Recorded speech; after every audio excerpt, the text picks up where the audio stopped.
Alors, d'après la norme NFSC 1500, suite Claude François, il est impossible de vous électrocuter dans une salle de bain, car vous avez le dispositif différentiel à 30 mA. Donc si vous électrocutez avec un smartphone à 4 volts et demi, 0,300 mA, enfin ridicule quoi. Il est impossible de vous électrocuter avec un smartphone et une batterie. TBTS, très basse tension de sécurité. Donc il y a anguille sous roche. Je vous le dis là parce que je suis dans le métro, mais alors personne ne capte rien. Bah évidemment ils sont pas techniques. Bon, moi je suis dans une locaux d'habitation. Bon, le bouquin est un peu ancien, mais la norme reste toujours actuelle.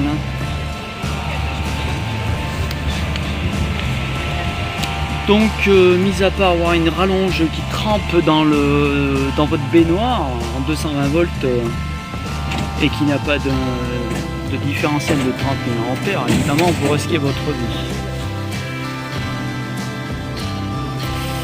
Ouais, je vous mets tout là. Placement de l'appareil. Disjoncteur de branchement différentiel 500 mA. Alors 500 mA, c'est sur votre compteur. Ensuite, il faut un 30 mA pour votre salle de bain, pièce d'eau, etc. Donc, il est impossible de vous électrocuter. Ok. Je tourne à la page.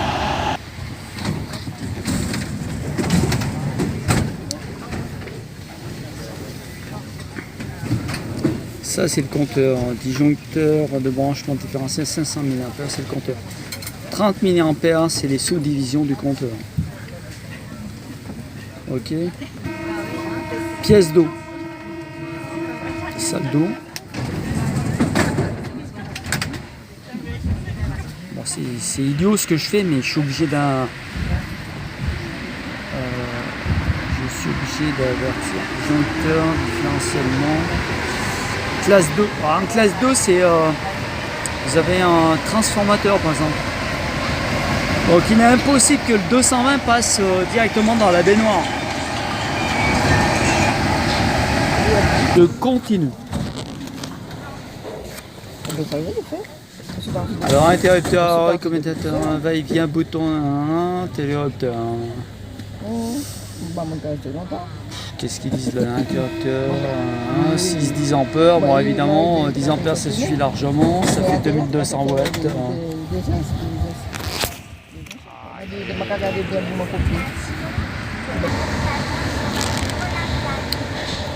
Donc il est impossible de vous électrocuter dans une baignoire avec un smartphone. Vu qu'un smartphone est alimenté par une prise de classe 2 en 4 volts 5. Donc il y a anguille sous roche où l'installateur ne connaissait rien à l'électricité. Mais oui, messieurs, dames, tournez le dos à ce que je vous dis. Mais oui, tournez le dos, n'écoutez surtout pas ce que je vous dis. Vous passerez tous sur internet. Tournez le dos, surtout ne montrez pas vos visages.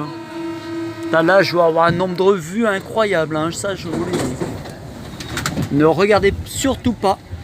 Je voudrais éviter le droit à l'image, donc tournez le dos, surtout ne regardez pas. Ok, on continue. Schéma de principe d'un va-et-vient. Bon, ça on s'en fout, c'est 10 ampères, ça suffit pour de la lumière.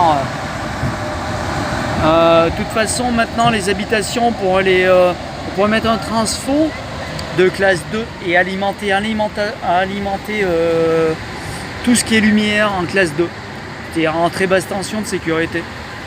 Donc en maximum 48 volts continu, très faible ampérage.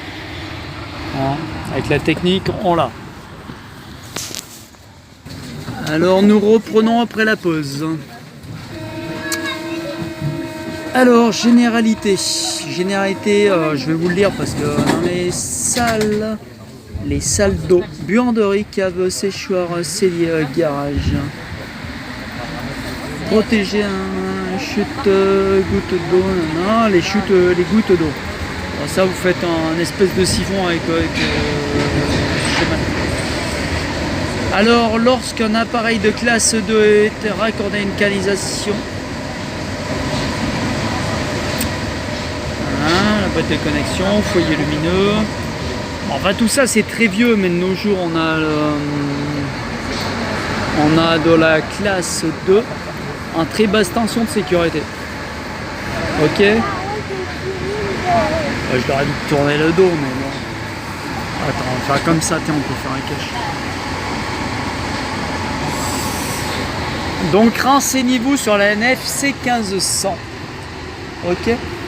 Quand vous louez un appartement, notamment au black ou non déclaré, pas de papier, faites attention à l'électricité.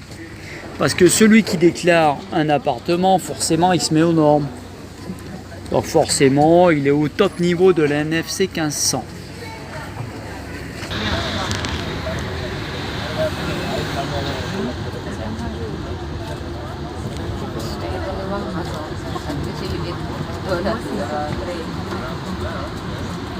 Industrie. Eh ouais, Paris avec le métro, regardez comme c'est beau. Regardez. Les foyers lumineux. Alors là, ils disent sonnerie. Pourquoi ils parlent de sonnerie? C'est alimentaire en 200. Alors, ça craint parce que des fois, c'est une flaque d'eau devant chez vous sur le trottoir. Il vaut mieux mettre un truc à pile à distance. Ça marche très bien. J'en ai mis un chez moi. Mettez une pile, au moins vous n'avez pas le 220 parce que le problème c'est le réseau électrique pour le relier. Donc vous mettez un truc à pile à 20-30 balles. Il n'y a pas de risque d'électrocution. Avec les moyens modernes, il y a moyen de s'en sortir. Alors, ça, voilà, ça pouvait pas mieux tomber que le sujet du jour. Prescription particulière aux salles d'eau. Définition et des volumes. Ça, vous l'avez sur internet, vous cliquez les volumes, des limitations des volumes dans les locaux contenant les baignoires et ou une douche. Là, je vous le tourne dans l'autre sens. Locaux contenant une baignoire. Donc, vous avez des normes pour ne pas vous électrocuter. Volume 1, c'est la baignoire. Volume 2, c'est à côté. Voilà, volume 3. Volume 3, souvent, vous avez la prise pour le rasoir, c'est-à-dire que ça n'a pas de puissance, vous ne pouvez pas vous électrocuter puisque c'est un ensemble électrique séparé. Monsieur, si vous avez quelque chose à dire pour moteur en colère, on vous écoute. Si vous êtes électricien par exemple, je peux vous filmer monsieur ou pas? C'est pour moteur en colère, je peux. Non, il n'a pas l'air de... Il ne comprend pas le français. Non. Oh, attends, je me sauve là. Donc je reprends, vous tapez sur internet volume des locaux contenant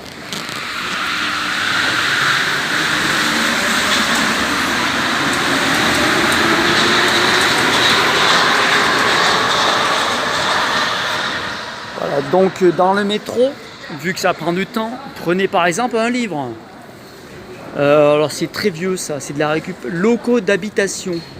Installation électrique intérieure. Alors, édition conforme NFC 1500, applicable en 91, 5 avril 91. Bon, il est vieux, mais c'est un Promotelec. Promotelec vend ses affaires. C'est pas évident de tourner les poches en marchant. Attendez, je coupe là. Donc vous avez le volume 1, 0. On va commencer par le 0. Et le volume intérieur de la baignoire, je prends intérieur de la baignoire. Et vous avez le volume 1 et limité au-dessus. Voilà, c'est pas net tout ça. Volume 1 limité au-dessus du volume 0 d'une part de la surface. Donc avec tout ça, vous pouvez mettre votre appartement aux normes électriques.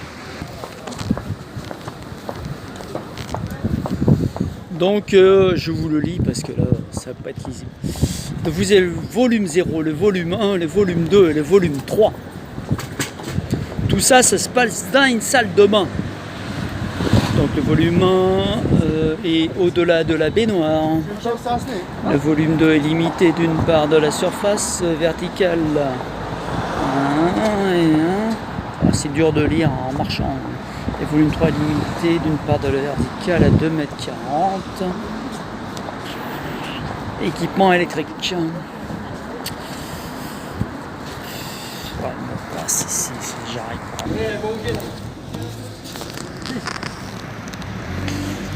Donc là, nous faisons une pause. Voilà, Jaguar. Vous avez des Bentley, des Jaguars. Et vous avez des voitures. Alors celle-là, elle fait 165 grammes de CO2. Je change de sujet parce que franchement, l'électricité. Et celle-ci, alors, c'est une Range Rover, un SUV de 3 tonnes. Mais alors, ils ont mis leur truc en travers là. Elle fait 2,9 litres, 69 grammes de CO2. C'est du foutage de gueule. Franchement, ça ne doit pas durer longtemps. Je vais aller voir ça à l'intérieur.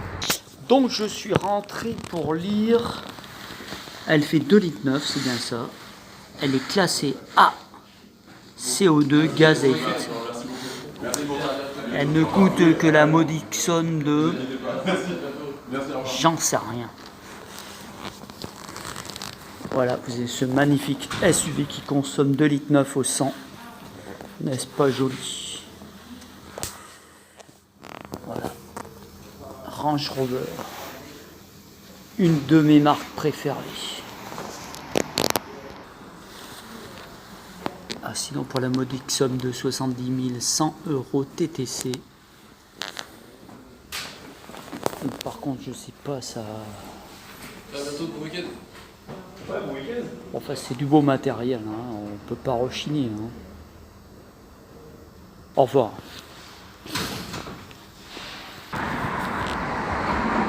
Alors sinon, dans les normes de locaux électriques, enfin locaux, non, c'est plutôt mobile Jaguar.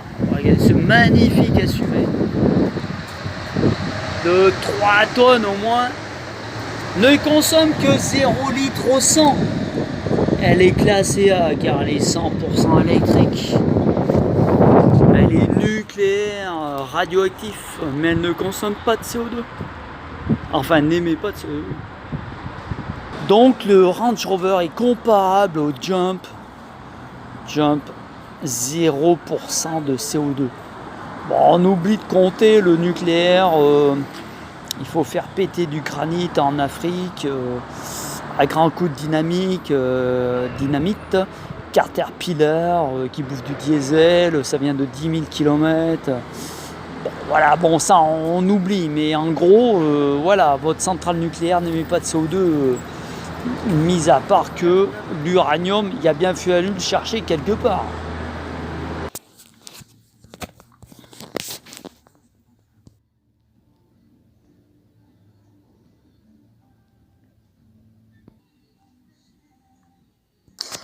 Bon, tout ça pour dire que quand vous prenez une location, déclarez forcément votre comment dire, celui qui loue, c'est pas votre locataire, c'est votre gérant. Donc forcément, il applique les normes NFC 1500 des limitations des volumes dans les locaux contenant des baignoires ou une douche. Ok. Voilà, donc vous avez les normes. Donc volume 0 c'est la baignoire, vous pouvez pas mettre d'installation électrique, donc des fois vous avez des lumières, mais c'est du très basse tension de sécurité. Ok. Voilà, et quand vous avez une prise au-dessus du lavabo, forcément c'est un double circuit avec transfo, donc vous pouvez pas vous électrocuter. Bon, là il n'y a pas. Donc c'était la norme NFC 1500 en gros. de 91, mais qui reste plus ou moins d'actualité, revue et corrigée. Renseignez-vous.